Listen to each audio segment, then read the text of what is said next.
All right, let's jump right in. Today we're doing a deep dive into something really fascinating. Law 31, Control the Options. Oh, that's a good one. It is from Robert Greene's The 48 Laws of Power. Yeah. And this one is all about how to subtly shape the choices that other people make to give you an edge. Mm. It doesn't matter if you're negotiating a deal, leading a team, or just maneuvering through everyday life. It's really interesting because this law taps into something super fundamental in human psychology, and that's this deep craving for control. Yeah. Think about it. We instinctively resist being forced into doing something. Right? But if we think that we are the ones making that choice, Yeah. then it's a completely different story. Oh, absolutely. Like if you give someone two options, Hmm. but both options lead to the same outcome that you want, Exactly. they feel empowered by being able to make that decision. Right. But you've already kind of set the whole thing up. Yeah, you've orchestrated the whole thing. It's like giving them that sense of agency, but you've kind of already framed the choices to lead them exactly where you want them to go. Yeah, exactly.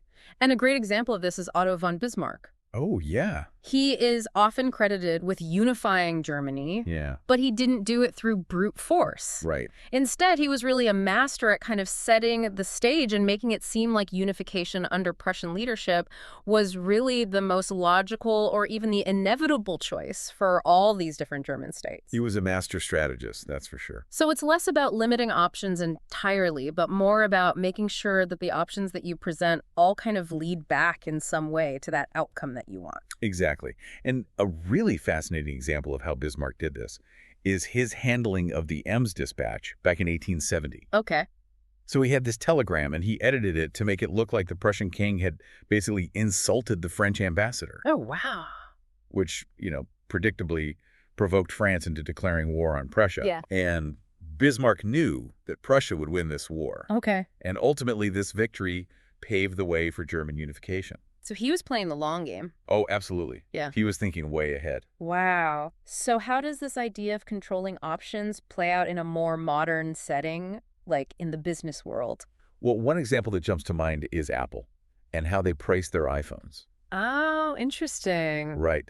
Have you ever noticed how they position that, mid-tier iPhone Yeah. just slightly below the premium model? Yeah, and you always end up thinking, well, for a little bit more, I might as well get all the bells and whistles. Exactly. You think, why not just spend a little bit more and get the best one? Right. And that's the whole point. They're making that top-tier option seem like it's a much better value compared to the mid-tier option. Yeah. So they're subtly nudging you to spend more money. It's brilliant. Right. It's all about how you present the choices. So this whole illusion of choice thing can be pretty powerful stuff. Oh, it absolutely is. But where is the line between, being strategically influential Yeah. and being straight up manipulative? That's a great question, and it's a line that we definitely need to be aware of. Yeah.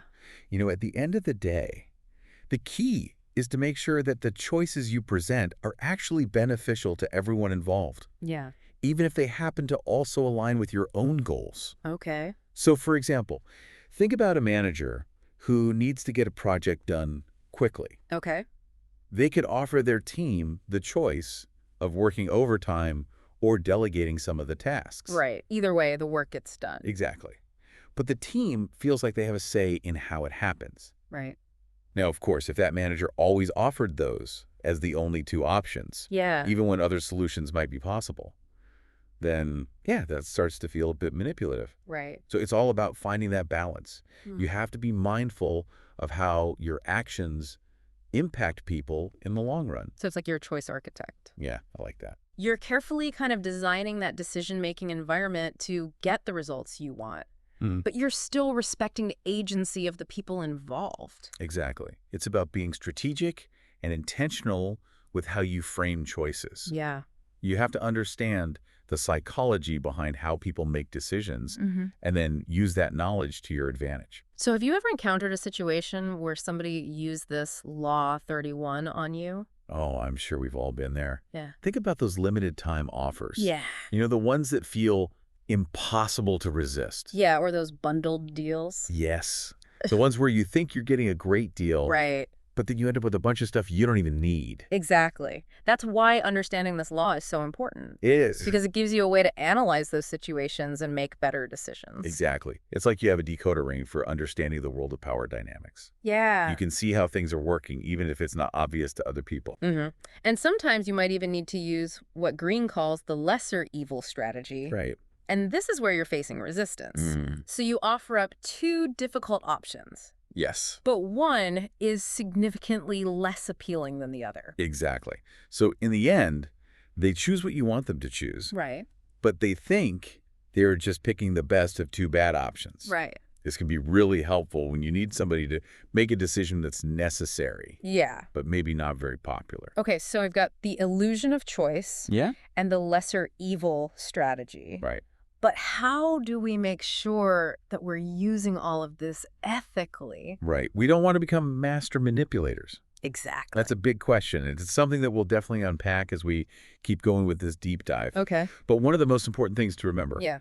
is that Law 31 is not about being Machiavellian Okay. or exploiting other people for your own personal gain. Gotcha. It's about framing choices in a way that genuinely benefits everyone involved, while also moving things in the direction that you want them to go. So it's like a win-win for everybody. Exactly.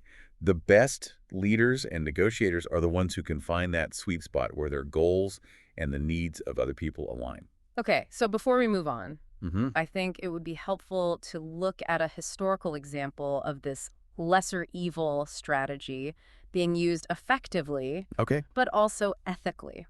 Yeah, that's a great idea. One example that comes to mind is Franklin D. Roosevelt's presidency during the Great Depression. Oh, good one.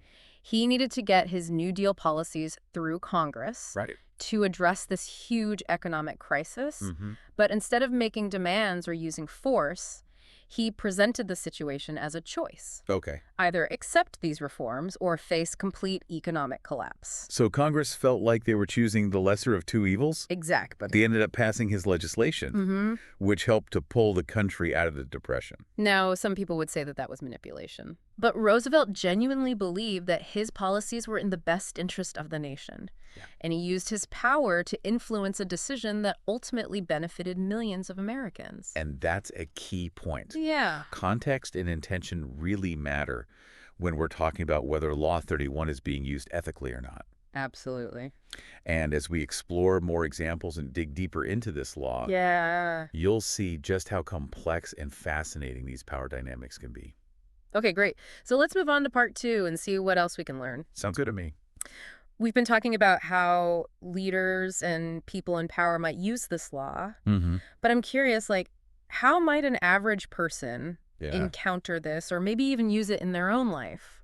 You know, that's a really good point. Yeah. Because it shows us that this law isn't just for, presidents or CEOs or anything like that. Right. It can be applied in all sorts of everyday situations. Okay. Like, imagine you're trying to figure out where to go on vacation with your family. Yeah. Everyone's got different ideas, and nobody can agree. It can be tough. Right. Yeah, too many cooks in the kitchen can lead to decision fatigue, for sure. Absolutely. So instead of just letting everyone throw out all these random places they want to go, you can step in and say, okay, it seems like we're kind of stuck between either a beach vacation or a mountain getaway. Yeah. So why don't we weigh the pros and cons of each? Okay. So by narrowing it down to just two options, Yeah. you streamline the decision-making process. But everyone still feels like they're part of the conversation. They still feel like they have some say. Exactly. And then you can even kind of subtly nudge them towards the option that you prefer Okay. by highlighting the benefits that would appeal to each person. Oh, I see. Like maybe your partner loves to go hiking, so you really emphasize those amazing mountain trails. Right. Or maybe your kids are all about building sandcastles, so you paint this picture of endless days on the beach. Okay, so you're kind of planting these seeds of influence, but without being too forceful or manipulative. Exactly. But let's flip the script for a second and think about a cautionary tale. Okay. Remember Napster? Oh, yeah. The music sharing platform from like the late 90s. Okay. Didn't they get shut down for like copyright issues? They did. And their downfall can be partly attributed to their failure to effectively apply this Law 31, Okay. they disrupted the whole music industry, Yeah. but they didn't offer a real alternative that would actually benefit those record labels. So it was a very one-sided proposition, Exactly. and it led to lawsuits and eventually their demise. Exactly. Now, think about iTunes and Spotify. Okay. They came in and they actually offered the industry a new model, Okay. one that addressed the label's concerns Mm-hmm. and gave them a way to make money. Okay, so they created a win-win situation. Exactly. That's a great example of how understanding Law 31 can help you not just achieve your goals, Yeah. but also avoid potential problems down the road. Right. It's about thinking strategically and considering everyone's needs. Okay, so we've talked about historical figures. Yeah. We've talked about modern businesses, Mm. even everyday situations. Right. But let's get practical here. Yeah. If somebody's listening to this and they want to start using Law 31 in their own life, Mm-hmm. what are some steps that they can take? Well, the first thing they need to do is be super clear about what they want to achieve. Yeah. What's the desired outcome? Okay. What are they actually trying to accomplish by controlling the options? It's like setting your destination before you start driving. Exactly. You got to know where you're going Yeah, before you can figure out how to get there. right. And then once they have that clarity, Mm, they can start thinking about how to structure the choices in a way that leads people towards that outcome. exactly.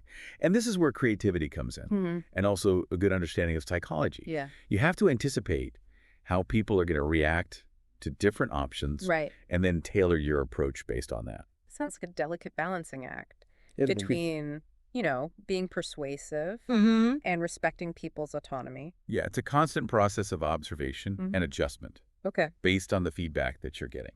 So it's not just a one-size-fits-all formula. Not at all. You got to be flexible Mm. and responsive to each situation. Okay. And then what about the lesser evil strategy? Right. Well, let's say you've carefully structured your options, Mhm. but you're still running into some resistance. Okay. This is where the lesser evil strategy comes in. So you present two choices that are both kind of tough, Right. but one is way less appealing. Exactly. Yeah. It's like framing a difficult decision so that they feel like they're choosing the best of two bad options, Mm-hmm. even if it's the option that you wanted them to choose all along. Right. Okay, so let's do a quick recap. Okay. To use Law 31 effectively, you first have to be really clear about what you want, Mm-hmm. your desired outcome. Right. Then you carefully structure the options you give people. Right. And those options should all lead back to your goal in some way. Okay. And if you're facing resistance, Mm-hmm. think about using the lesser evil strategy. Okay. But here's the really important part. What's that? You've got to maintain the illusion of choice. Yeah. Even though you're the one setting things up behind the scenes, Right. you want people to feel like they're in control. They're making their own decisions. Exactly. Yeah. If they think they're being manipulated, Yeah. it's going to backfire. Oh, okay. Trust and authenticity are crucial. So it's not just about being strategic. Right. It's also about being genuine, Mm-hmm. building those strong relationships. Absolutely. And that brings us to one of the most important things to consider when it comes to Law 71, Okay. the ethical implications. It seems like this law could be really powerful, but also really easy to misuse if you're not careful. Yeah, absolutely. You hit the nail on the head. It's like any tool, right? Mhm. It can be used for good or for bad. It all comes down to your intentions and how aware you are of what you're doing. So how can we make sure we're using this power responsibly? I mean, nobody wants to be that person who's always manipulating people to get their way. Right. Well, one thing to keep in mind is that Law 31 works best when it's used to create situations where everybody wins. Okay. So before you do anything, ask yourself, how can I set up these choices so that everyone benefits while I'm still achieving what I want to achieve? So it's all about finding that sweet spot where your goals and the needs of other people overlap. Exactly. It's about working together and finding solutions that work for everyone. If you're coming at it from a place of genuine caring, it's much less likely that people are going to see it as manipulation. So it's not about tricking someone or getting one over on them. It's Right. more about helping to create a positive outcome for everybody. Exactly. And transparency is also really important. Okay. If you're hiding your true intentions or trying to be sneaky, that's when it becomes manipulation. Right, because people can usually tell when you're not being genuine. Oh, absolutely. Yeah. People are much more likely to get on board with your ideas if they feel like you're being straight with them and that you actually care about what's best for them. This has been so insightful. I feel like I'm seeing the world in a whole new way. It's pretty amazing, isn't it? Yeah, like all these little power dynamics that are always at play. Yeah, once you start to see these patterns, you can't unsee them. Okay, so we've covered a lot today. We've explored this whole idea of controlling the options. Mm-hmm. We've looked at some examples from history, Right. and we've talked about the ethical side of things. Yeah. But before we wrap up, I want to leave our listeners with one final thought. Okay. Think about a decision that you have to make coming up, Mm-hmm. or maybe a situation where you need to influence somebody else. Okay. It could be a negotiation at work, Right. a conversation with a friend, Yeah. even just deciding what you're going to have for dinner tonight. Now, put on your Law 31 hat. How can you use what we talked about today Mm-hmm. to subtly guide things in the direction that you want them to go Mm-hmm. and make sure everyone feels good about the outcome? Yeah, and remember, it's not about tricking people or forcing them to do anything. Right. It's about understanding how people think and using that knowledge to create win-win situations. It's about being a thoughtful architect of choice, Yeah. shaping how decisions are made in a way that benefits everyone.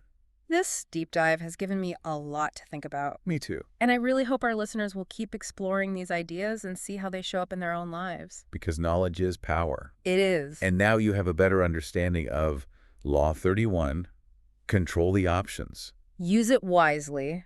Use it ethically. Yes. And who knows, maybe it will give you that little extra edge you need to achieve your goals. And navigate the complexities of human relationships. Absolutely. Thanks for joining us for this deep dive into the 48 Laws of Power. Until next time.